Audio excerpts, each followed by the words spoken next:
The Disappearance of the Widow Hamisham.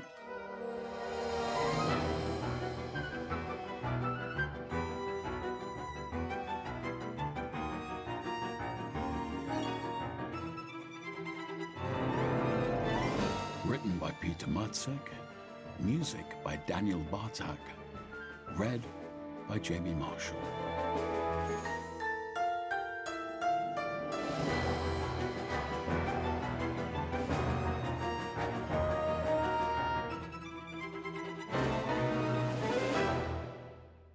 One of our favourite pastimes, which Holmes and I regularly indulged in for years, were long walks about the city. We particularly enjoyed strolling through one neighbourhood which was full of old villas, ancient houses and spacious parks, often frequented by Londoners on foot or on horseback. There was one place in particular that had been arousing our curiosity for some time. A dilapidated townhouse which stuck out from the otherwise well-kept development like a rotten tooth on a bright smile. Yet we'd never been inside, and for many years knew not who it belonged to. We only found out when the building became the focus of our interest at the beginning of another case. Allegedly, only one old lady lived in the large house, and quite modestly at that, given how wealthy she was. She practically only occupied the bedroom and the drawing room on the ground floor, in the company of her two cats. She never ventured out, and almost nobody visited her. Therefore, her sudden disappearance went unnoticed for several days. The only person who took note of Mrs. Hamisham's absence was her housemaid, Miss Lucy Forrester, insistent on using this title despite being almost as old as her employer, who was supposed to be about 80. In her own words, Miss Forrester visited Margaret Hamisham once a week, every Wednesday, to attend to various household chores and deliver groceries for the week to come. This unvarying ritual had been going on with strict regularity for countless years, until today, when Miss Forrester failed to find the old lady at home with no prior word of warning.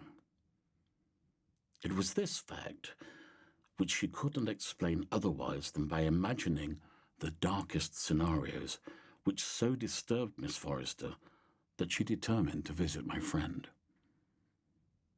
Sherlock Holmes had her explain everything in thorough detail and needed no further encouragement. We set off for the given address immediately, but because it was a busy weekday morning, the cab ploughed through the heavy traffic at a sluggish pace. The detective employed this time by posing additional questions. "Does Mrs. Hamisham suffer from any illnesses which might have caused her to be hospitalized?" "Now, she has some heart problems and emphysema, so she mustn't be upset or exert herself," Miss Forrester lamented. "It was the first thing I thought of. But she hadn't sent for her physician, and she's not at any of the nearby hospitals I checked with. I spent the entire morning doing the rounds. She has disappeared into thin air." "Are you sure the lady's not indoors somewhere? It is a rambling house." "Mr. Holmes, the house is indeed a labyrinth, but I searched everywhere I could, believe me. Moreover, the lady cannot get up the stairs without assistance, which is why she never goes upstairs anymore." "Hence, you believe it equally impossible that she would have gone outside," I clarified. "Oh yes, Dr. Watson, entirely out of the question. Mrs. Margaret only ever goes out into the back garden on occasion, and only when the sun isn't shining. She doesn't like the sun, considers it unhealthy, and finds tanned skin repugnant." Had I heard this argument under different circumstances, I would have felt the desire to smirk. For I still encountered, from time to time, old-fashioned opinions regarding the Elizabethan ideal of beauty, which embraced an ivory complexion. It has long since been medically proven that the sun does no harm to the skin and is, on the contrary, beneficial. Some minutes later, our cab stopped moving entirely. The street ahead had been blocked by a produce farmer, and our driver was scolding him vocally. We had barely reached the end of Baker Street, near the Underground station, which had been gaining popularity in central London. Stations along the Metropolitan Railway, originally connecting the railway stations at Paddington and Farringdon, were popping up like mushrooms, for they greatly accelerated travel across the city, especially on days like this one. Although I am no opponent of progress, Holmes and I used it seldom, indeed hardly at all. The surface tunnels were full of smoke and steam from the locomotives, which made me feel unwell, not to mention the odour that penetrated all our clothing. It was enough that I had to tolerate the exotic tobacco fumes from Holmes's pipe all my life. Mrs. Hamisham's mysterious disappearance may have persuaded us to expedite our journey in this matter, but unfortunately, the tube, as the locals call this mode of transportation, did not yet run to the neighbourhood where she resided. We thus had to endure the lengthy journey by cab, during which Miss Forrester became increasingly panic-stricken. At last, we stood before the stately building with a miniature front garden and a shabby, dark brown facade. It looked abandoned, unkempt, and we now understood why.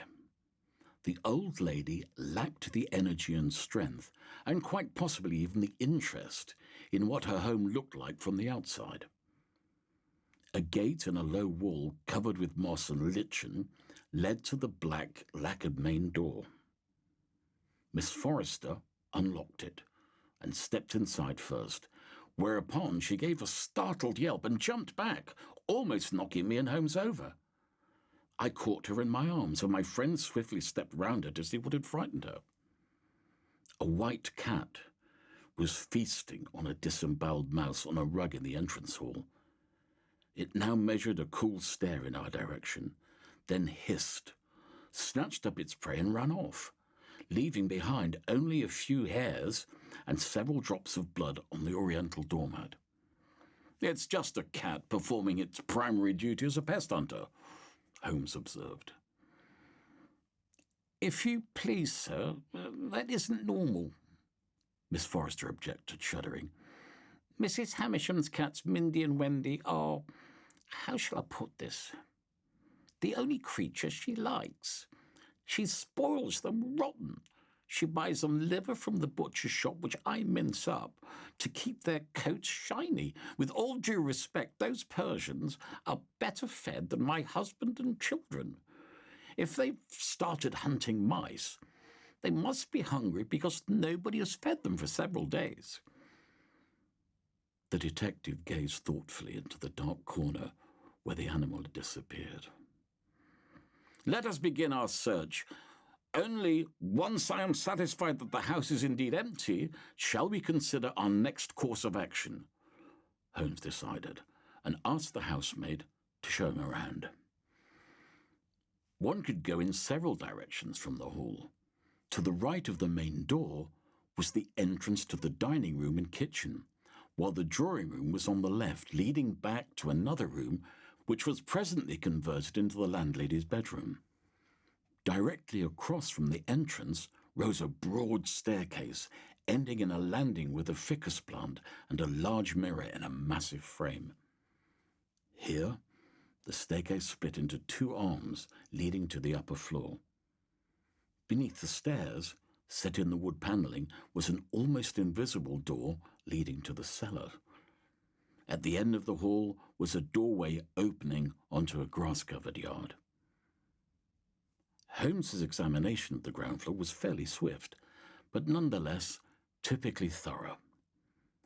Yet neither he nor I noticed anything that would indicate when, how, and in what condition Margaret Hamisham had disappeared. The place was clean and tidy, devoid of any suspicious articles or clothing strewn about in haste. Quite unlike the exterior, the inside of the house looked considerably better. The mahogany furniture in the drawing room smelled of fresh polish. The upholstery on the chairs and sofas was well kept, and the china in the display case gleamed spotlessly. An oriental smoking set took pride of place. Holmes, himself an avid smoker, gave it a mere fleeting glance and moved on indifferently. The iron-framed bed with its headboard in the back room was simply made, and on the nightstand with a petroleum lamp lay a volume of Jane Austen with a leather bookmark. On the wool bedspread was a depression left by the cats, who evidently had not given up their habit of sleeping on the bed, even without their owner to keep them warm. After a thorough inspection of the kitchen, with a cast-iron stove and a heavy oak table, a well-stocked pantry and other rooms, we descended to the cellar, which was filled with clutter. We searched every place where the helpless old lady might have fallen, or where she may have accidentally injured herself, but to no avail. The only thing we found was the soiled cat litter, which those fastidious animals were still using. We returned to the drawing room, no wiser than we had been. "Does Madam have any kin?"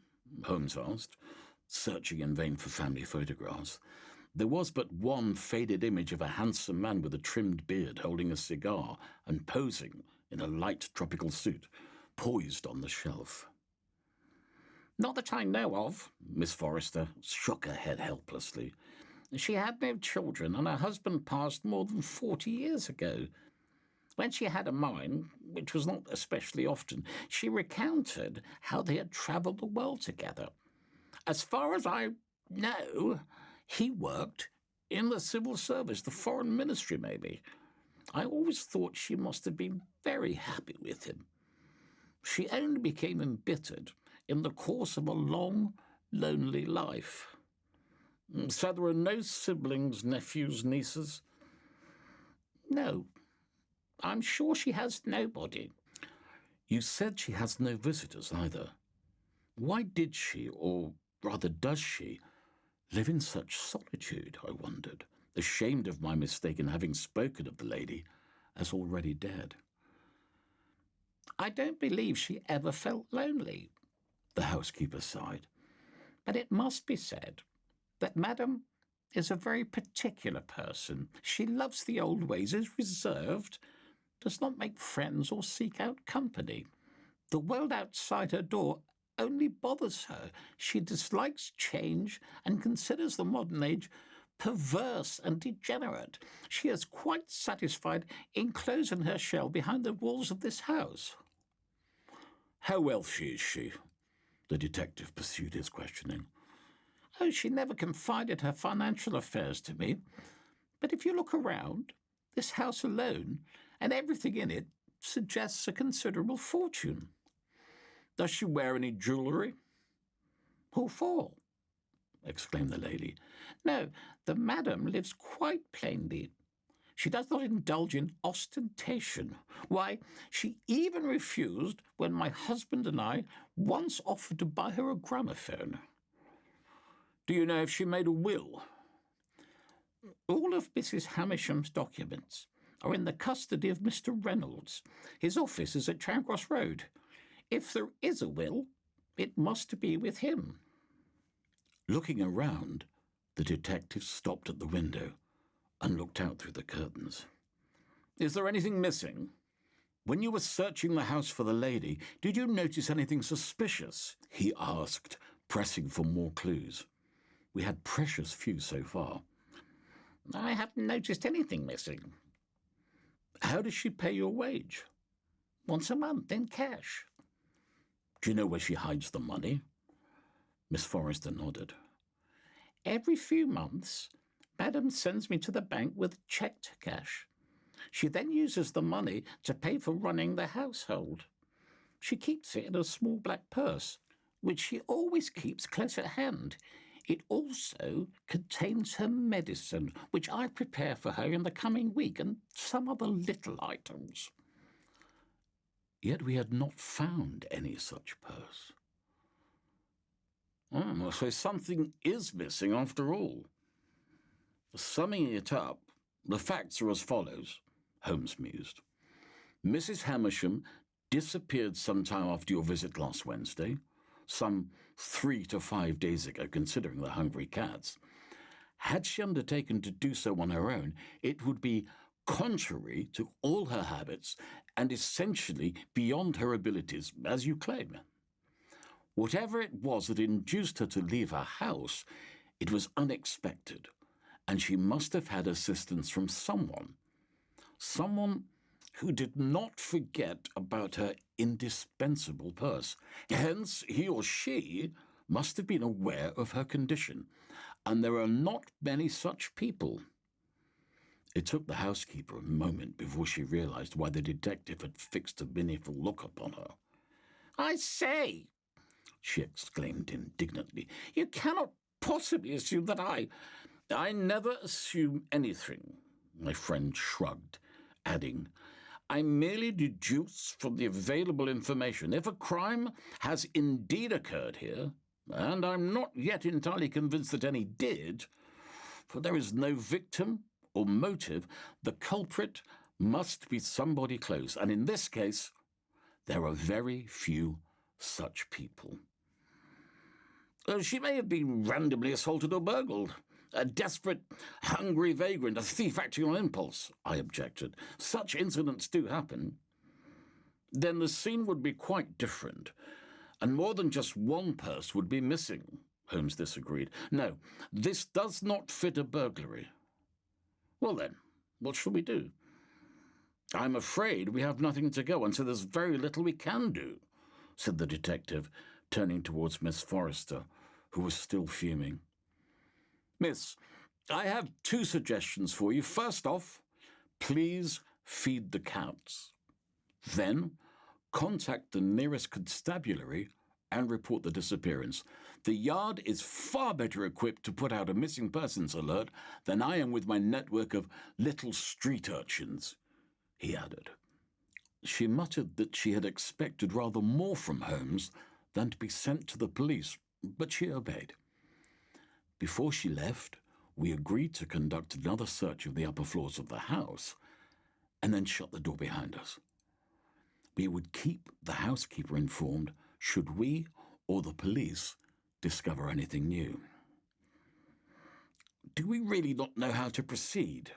I asked incredulously as the door closed behind her. "What a naive question, Watson," Holmes chided me amiably. "Well, of course we do. But we needn't have Miss Forrester breathing down our necks to do it.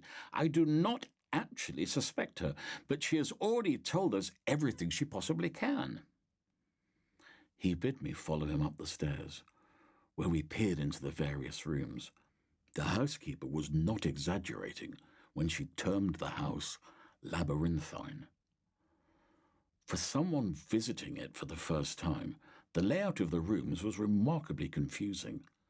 The positioning of the doors and other passageways showed little logic, and I would easily have become lost were it not for Holmes and his keen sense of orientation. Nor was our search eased by the fact that the house was literally crammed with objects of every imaginable kind. Although Mrs. Margaret occupied the lower floor with minimal furnishings, the upstairs was overflowing with curios and collections apparently accumulated with her beloved husband on their travels. There were articles from East Asia, the Far East, America, even the head of a rare white bison trophy hanging on one wall. I cannot imagine a single museum that would refuse such a collection. "It is odd that she collects so many things, yet is unable to enjoy them," I remarked. Had time not been of the essence, Holmes would have doubtless liked to immerse himself in the clutter and examine every curio and rarity, one piece at a time. "They are of profound emotional value to her. She is unable to part with them, and just knowing she has them is enough," he surmised. I believe he understood her feelings. A library full of rare volumes also occupied 2 rooms, where I spotted a number of unique first editions of classics.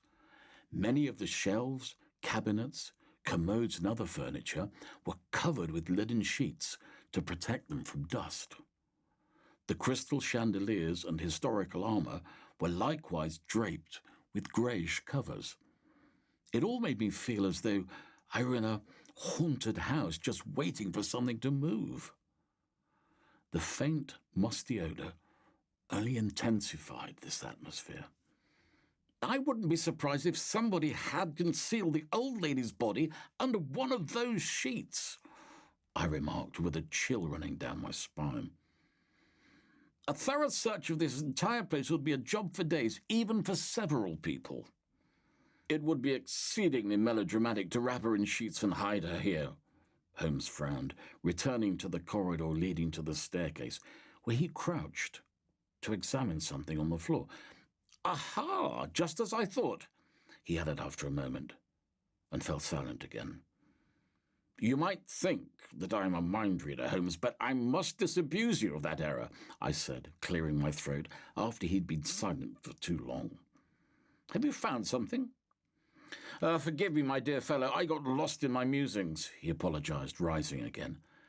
I have found nothing except the dust stirred up by our footsteps, which indicates the following. Miss Forrester has long since relaxed in cleaning the upper floors, or rather, given up on it altogether. Why should she bother if the old lady never comes up? She hasn't swept here for months, he declared with satisfaction. But we are not dealing with the case of a lazy housekeeper, I pointed out. Quite so, my friend, he smiled. Nevertheless, it has provided a valuable clue to our investigation. Had somebody dragged the body and hidden it anywhere up here, they would have left traces.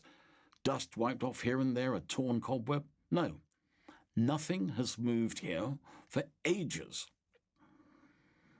So, if Margaret Hamisham truly isn't in the house, then surely you did the right thing by having it reported, I judged. And we have but to wait. But Holmes corrected me. I believe the answer lies somewhere in this house, but we must search for it outside. Sherlock Holmes never did anything gratuitously. If he looked out of a window while examining a room, it was only to determine which of the windows opposite offered a reciprocal view. Hence, we headed forthwith to the doors of the more affordable tenements opposite, separated from the finer homes by a street and a small park. We did so immediately upon leaving Mrs. Havisham's house and closing the gate behind us. My friend had picked out 2 entrances, and one of them proved to be most successful, with a nosy and talkative neighbour, a middle-aged housewife who spent most of her time observing her surroundings. Where would crime investigations be without these good souls? In the torrent of words unleashed upon us, which I am unable to reproduce here with any accuracy, there was one crucial piece of information, for it was not entirely true that nobody ever visited the old lady. In recent months and weeks, several gentlemen had allegedly appeared at her door, the latest even arriving after dark. How are we to understand this? Are you questioning the lady's honour? I asked, horrified. Why, she is infirm and elderly.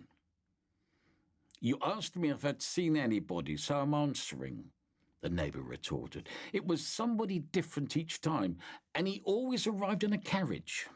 How long have you been observing these visits? Holmes inquired. I can't say exactly. It started some time ago, she shrugged. First, it was once in a while. Then they visited more and more often. You know what was interesting? The first ones came in ordinary cabs, and later the gentlemen became ever finer looking, always arriving in fancier carriages. When was the last time you saw somebody here? It was Thursday, I think, just this past Thursday, she recalled. So the lady had still been at home on Thursday. Once again, we had something to think about.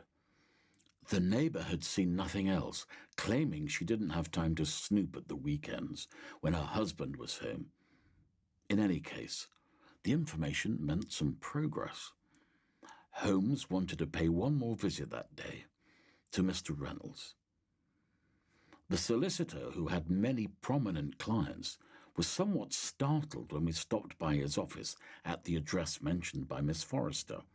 However, upon hearing my friend's name and receiving his assurances that he was acting in the best interests of his client and that the matter could be quite a grave one, he conceded to cooperate. "You will surely understand that I cannot violate certain principles connected with my office," he said as he received us and showed us to a pair of comfortable leather armchairs. "We need only speak on a general level," Holmes assured him, and proceeded to describe the affair. "Naturally, it is still possible that Mrs. Hamisham will appear, alive and well, with a logical explanation. Nevertheless, it is my aim to prevent any potential impending danger she may be facing in the hope that it is not yet too late. And we know of no other acquaintance of hers apart from you." Reynolds nodded grimly. "I shall do my utmost to help." "Do you have her will in your custody?" the detective inquired, leaning towards him with urgency. "In other words, is there anybody who would benefit from her possible demise?" "Mrs. Hamisham's will is sealed in my office," the solicitor confirmed, but promptly dissipated our hopes of perhaps identifying a motive. "Upon her death, Mrs. Hamisham's assets will be divided among several charitable organizations and animal welfare societies." Alas, no particular suspect, I thought fleetingly. Reynolds made matters even worse. Moreover, none of the societies know anything about it. They will only be informed once the sad event comes to pass. Holmes pressed his elbows into the armrests, steepling his hands under his chin thoughtfully. "What shall become of the house?" "The same as the remaining property. It will be sold at auction, and the proceeds will be included in the bequest. Speaking of which, I can tell you one more thing," the solicitor confided. "Madam sent me a telegram requesting a private consultation at her home. However, she did not inform me beforehand what the issue was." My attention peaked, and even Holmes raised his eyebrows. "When did you receive this telegram?" "On Friday." "May I see it?" the detective asked. "I'm afraid I did not keep it," Reynolds apologized. "I merely checked the next possible date and time, sent a reply, and threw the telegram away." My friend sighed with frustration. "There is nothing to be done. When was your appointment to be?" "The morning after tomorrow. It was supposedly an important matter, but not downright urgent." We rose to depart. "Just to be certain, is there nothing among her documents that could indicate what the issue could have been?" Holmes tried once more. "As someone who is accustomed to reading between the lines, I can assure you that there was nothing that could render Mrs. Hamisham the target of a premeditated crime. All her affairs are in order, she has no debts, her house is not encumbered by a mortgage, there is nothing at all." So we parted, unreconciled. More questions had been raised than answered. We hailed a cab to return home and found ourselves again immersed in the chaos of the bustling city. The traffic in the afternoon was so dense that sandwich sellers and newspaper vendors passed amongst the carriages, buggies and carts, hawking their goods to bored passengers. Even we were unable to hold out till dinner, served by Mrs. Hudson, and bought some fragrant fish and chips and a greasy newspaper for the journey. "Who do you think those gentlemen visiting Mrs. Hamisham could have been?" I asked. "And what could she have wanted to discuss with her solicitor?" "I regret I haven't the faintest idea so far," the detective said, peeking absently at his meal. In any case, the matter is taking on decidedly interesting contours. How could it be that Miss Forrester knew nothing about it? We know the old lady was not especially forthcoming. It was nothing she needed to share with her housekeeper, he replied. I left him to ponder the matter without further interruption, but could not help feeling that we were too late to avert a crime. Knowing my friend, he was thinking the same thing. Holmes measured the complexity of a problem by the number of pipes he smoked while solving it. Usually, a case required 2 or 3 pipes, but this time he spent the entire evening and night next to the hearth in our drawing room, and by morning not a leaf was left in the tobacco pouch. He was tired, exhausted, but the disappearance of the widow Hamisham would not let him sleep. Regrettably, the worst possible denouement came before breakfast with the arrival of Inspector Lestrade, just when I had finally managed to persuade the detective to get some rest. For our good old acquaintance, Scotland Yard investigator Lestrade, in equal parts ambitious, eager, hasty and rash, had come to inform us that Mrs. Hamisham had been found, dead, in her house. "Impossible!" my friend exclaimed, jumping from the armchair in which he had heard the news. "Do not be upset, Mr. Holmes, and do let me finish," the inspector calmed him. "Indeed, she was not at home yesterday evening. She only returned late at night in a carriage. The neighbour you'd seen and questioned yesterday reported it to the local police officer this morning. He went to check on Mrs. Hamisham, got into the house and found her. Because I was aware from Miss Forrester's report that you had initiated a search for the missing lady, I wanted to inform you about it." "How did she die?" the detective asked, exasperated. "Heart failure," the inspector replied. "Natural causes." Holmes snorted angrily. "I want to see her. Watson, be so kind as to get ready," he bid me, piercing Lestrade with his eyes. "I hope you don't mind." The inspector's face betrayed suppressed annoyance, but he didn't dare object. In his mind, however, he was doubtless regretting the professional courtesy that had brought him to us. A carriage was waiting for Lestrade outside, and as it was still fairly early in the morning, we managed to avoid the rush hour this time. We stopped in front of Mrs. Hamisham's house in a fraction of the time the journey had required just the day before.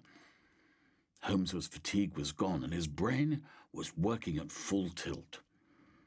A doctor's buggy and a hearse with the undertakers in black top hats were standing by the curb. We noticed the chatty neighbour from across the street in the crowd of onlookers. Holmes strode up to her first. "Be so kind, madam," he greeted her, "and tell us precisely what it is you saw last night. I know you've already told my colleagues, but I suspect they cannot hear for words," he said, taking a bitter dig at the police officers. "Why, no, it was dark, and it was across the street," she began hesitantly. "The rattle of wheels woke me, a covered coach stopped out front, and the lady alighted and ran into the house. The coachman, an outrider, took a trunk from the rack, carried it inside, and then left." "How long were they inside?" "About half an hour." "Rather a long time, wouldn't you think?" the detective said, looking pointedly at Lestrade.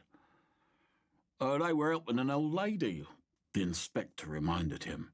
"Perhaps they were dragging the trunk upstairs for all I know." "Perhaps, and perhaps you will be promoted prematurely," the detective retorted snidely and strode off into the house. I followed him swiftly, and we took no further interest in the offended Lestrade. Mrs. Hamisham was stretched out on her bed, a small, frail old woman with snowy white hair and a stern, thin face that betrayed her pertinacity and obstinacy. She lay on her back, hands folded across her breast, as though she had only just fallen asleep. Next to her on the nightstand was a purse full of money and a tube of medicine. The police physician in attendance repeated the cause of death, which we had already learned from Lestrade, but Holmes asked me to conduct my own assessment. I examined the body carefully, but until an autopsy was carried out, my options were limited. Hence, in concurrence with the police report, I had to state that there were no apparent signs of violence on the body of the deceased. Her oral cavity was clean. There was nothing to suggest the ingestion of poison orally or its injection. And given her known diagnosis for an ailing heart, it could have indeed been a heart attack. Rigor mortis was already becoming apparent on the body. So you see, even Dr. Watson is on our side, boasted Lestrade. Do not distort my words, I chided, feeling like a traitor. Holmes was evidently surprised. Perhaps, he said, ignoring us and thinking frantically out loud, perhaps it all happened differently. Or perhaps you are simply wrong this time and are seeking a sensation where there is none. The inspector returned caustically.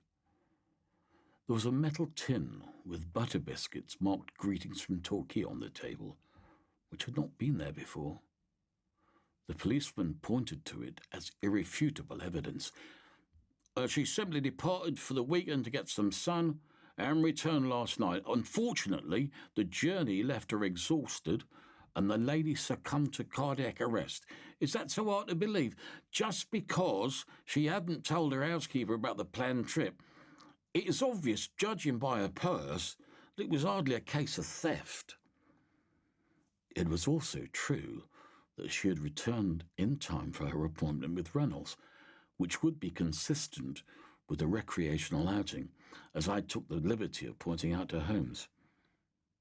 He made no reply, his eyes darting about the room.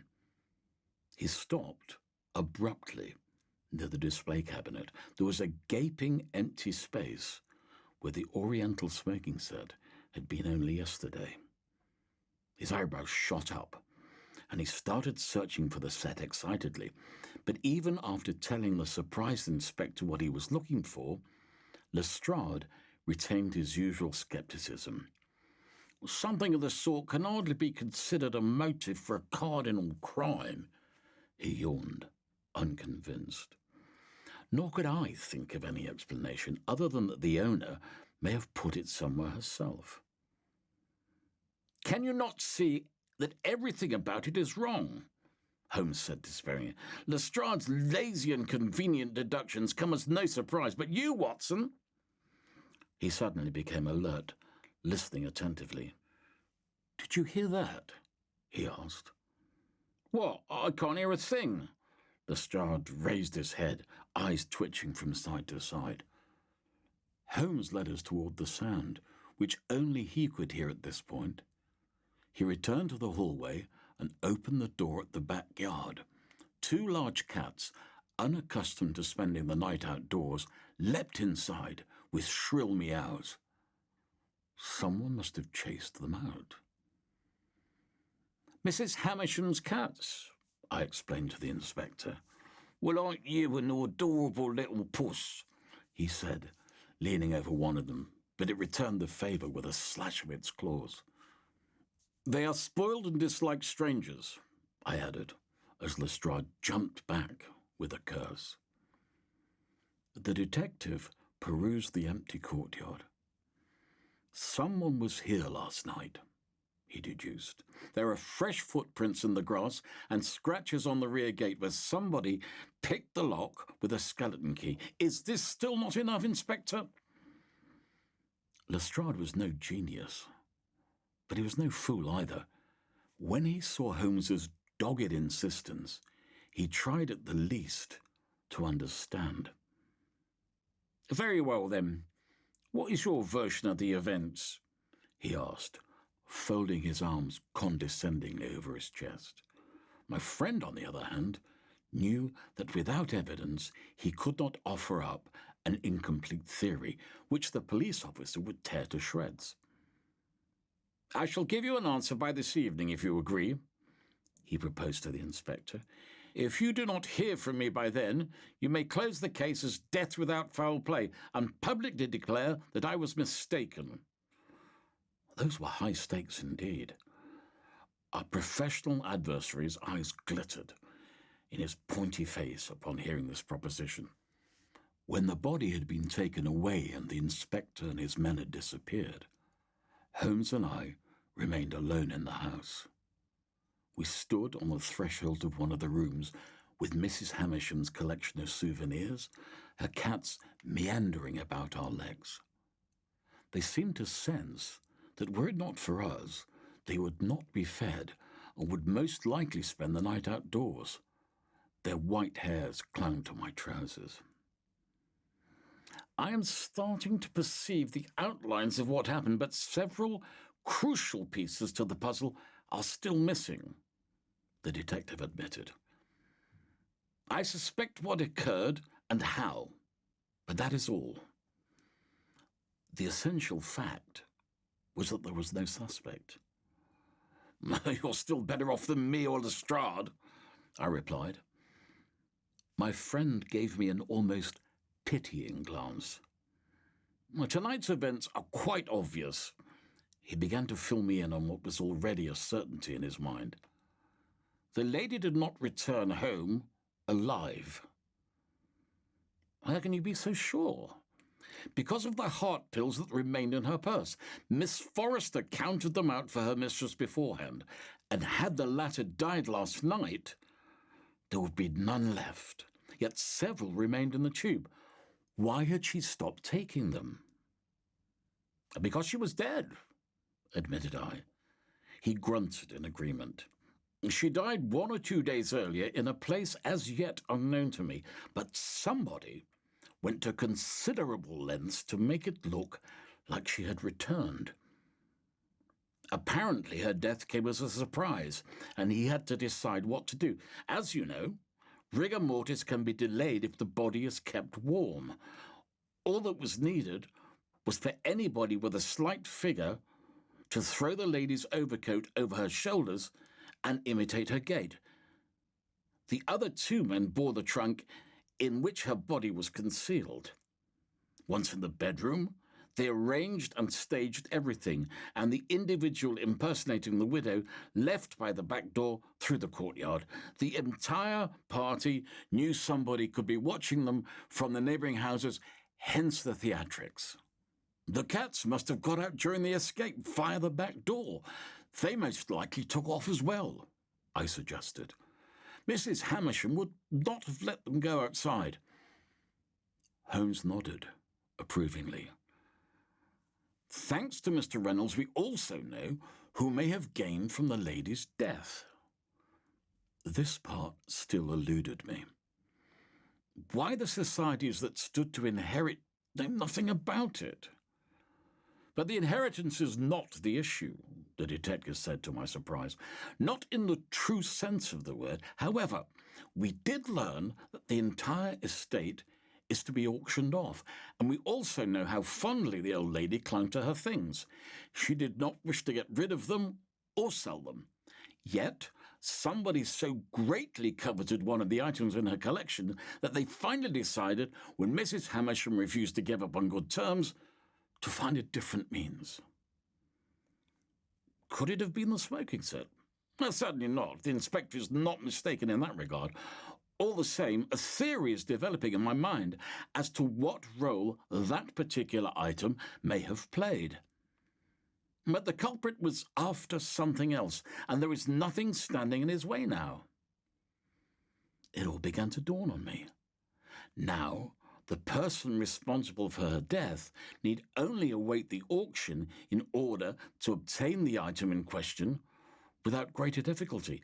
"Precisely," said Holmes. "The carriages that had been recently delivering visitors to Miss Hamisham's door brought ever newer and more important emissaries from this unknown individual.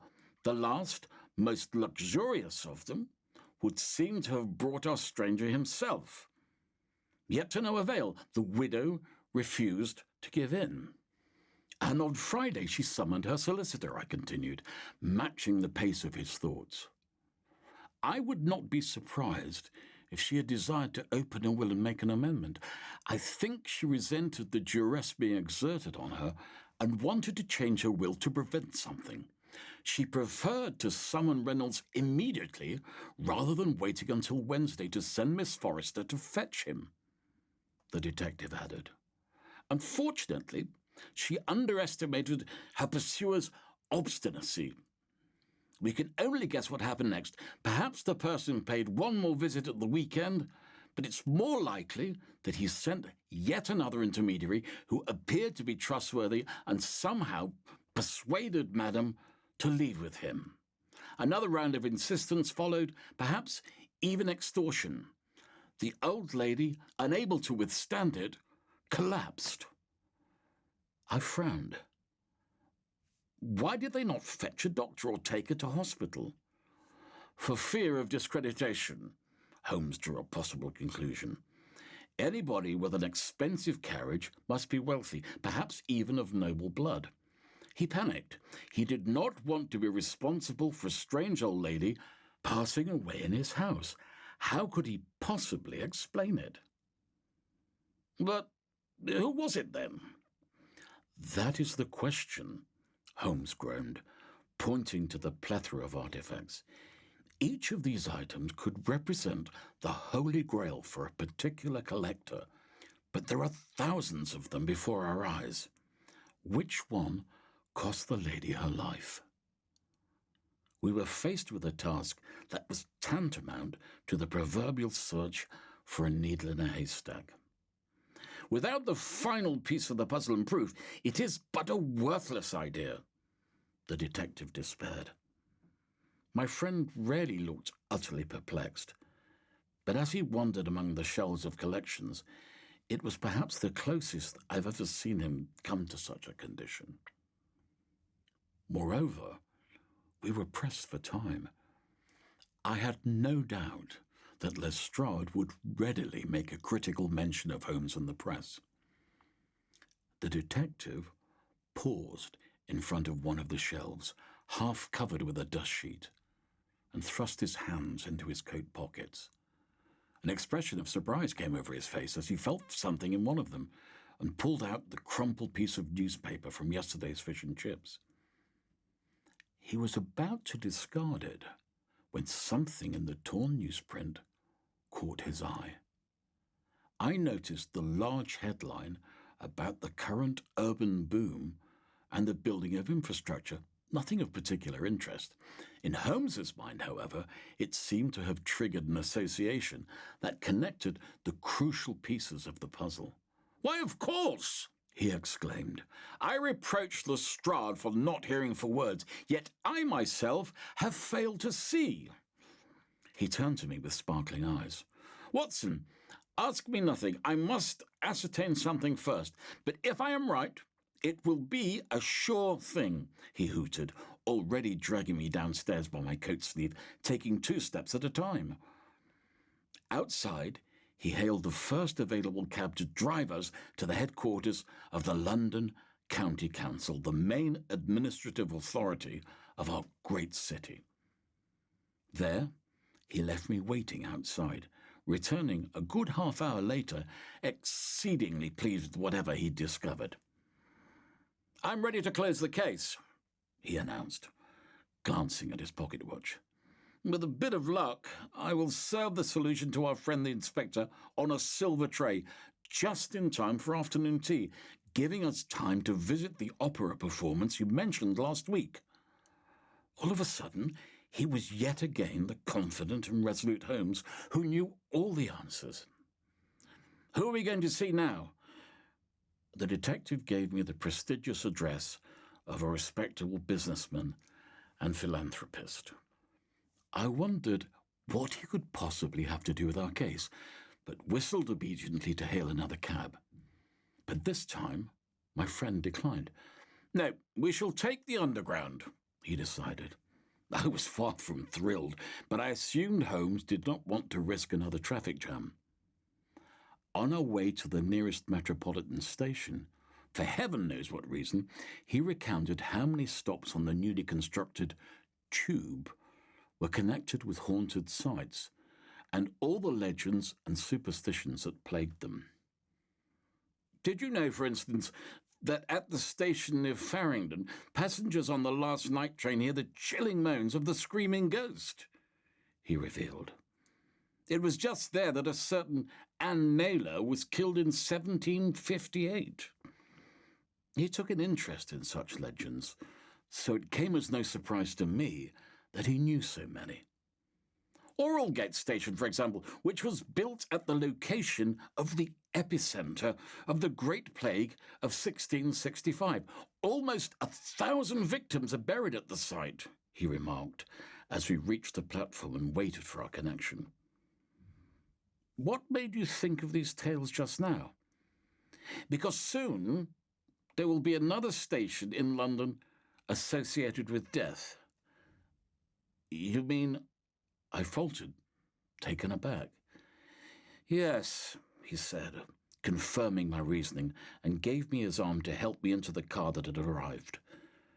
No sooner had we taken our seats, the steam engine whistled, gathered speed, and plunged from the station into a dark tunnel, which, as I had feared, filled up rapidly with unpleasant smoke.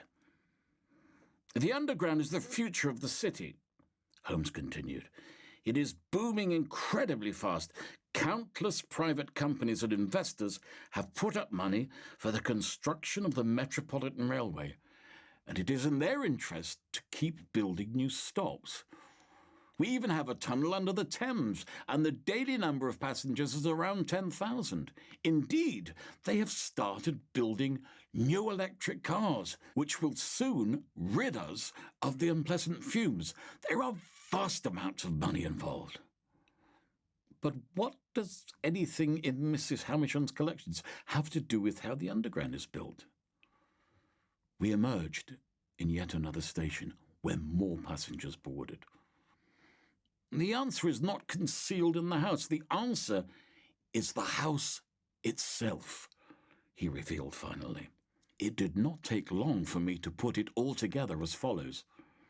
The underground does not yet run to the neighbourhood where Mrs. Hamisham resided, but that is soon to change, I realised. Quite so, the detective confirmed, overcome once more by the sadness. This time, not because of his own inability to solve the puzzle, but because somebody was so greedy that they wouldn't shy away even from terrorising a stubborn old lady. The house stands at a crucial location for the expansion of the railway. Plenty of demolition is required wherever something new is to be built. Hence, the owner of the investment company building the new Metropolitan line had an eminent interest in purchasing the site. He needed to acquire it at any cost, for the tunnel cannot go anywhere else. Nor could he wait, as construction is to begin forthwith. It is set in stone in the city's zoning plans. When his emissaries failed to break the lady's resolve, and further visitors left her unconvinced, he lured her to his own residence, putting her under excessive duress for several days. How do you suppose he persuaded her to leave with him or his lackeys? By force? No, he wouldn't have dared. He is, after all, a gentleman. He used bait, thanks to which she went willingly. She even took her purse, like a proper lady. I didn't attempt to conceal that I had no idea what this ruse could have been. Mrs. Hamisham only cared about one thing, and that was her beloved late husband, whose belongings she still clings to, Holmes reminded me. This is where that oriental smoking set comes into play. It did not belong to the old lady, as she could hardly have smoked with her emphysema. At first glance, it did not fit in with the things she kept upstairs, for it was almost new. You will readily find similar ones in the souvenir shops at Piccadilly Circus. I believe it was brought to her as a lure, and Madame had it placed in the display cabinet immediately. Then they told her a story about it having belonged to her husband, whom they may have encountered somewhere on their travels.